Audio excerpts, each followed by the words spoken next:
it's me rider creative vlog अनि आज चाहिँ म सर्ट राइड जाँदैछु यहाँ हाम्रो नारायणथानदेखि माथि डाँडा गाउँसम्मको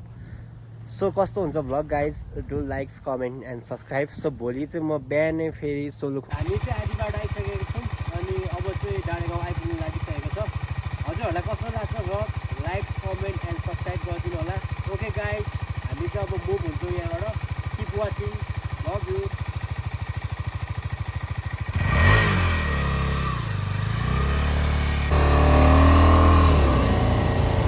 ठीक है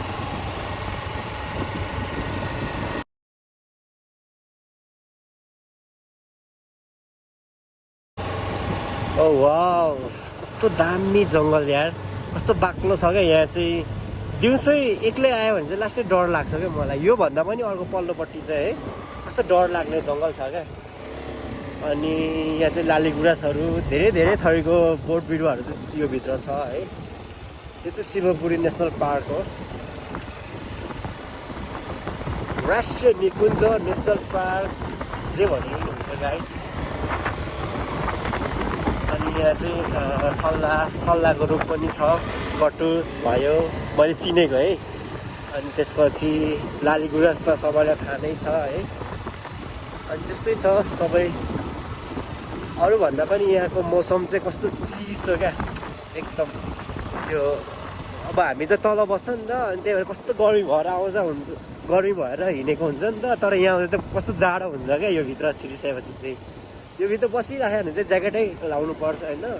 तर ठिकै छ हामी यहाँनिर चाहिँ एकदम यो ठाउँै नेचरै सो ब्युटिफुल क्या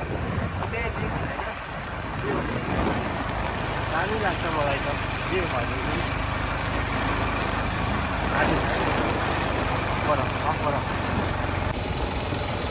सो अहिले चाहिँ डाँडा गाउँको लास्ट टर्निङमा आइपुगिसकेको छु म चाहिँ यहाँ चाहिँ एकदमै हल्का मात्र बाटो बिग्रिएको छ तर ठिक छ सबै राम्रो छ है तर मलाई चाहिँ यो उत्तिसहरू रुख यो रुखहरू चाहिँ उत्तिस हो है यो उत्तिसको रुखहरू भन्दा चाहिँ मलाई सल्लाह यो लालीगुँरास कटुसको रुखहरू नै मनपर्छ क्या त्यो त्यस्तो जङ्गल त्यो जङ्गल चाहिँ मनपर्छ मलाई भनौँ न एकदम दामी लाग्छ क्या मलाई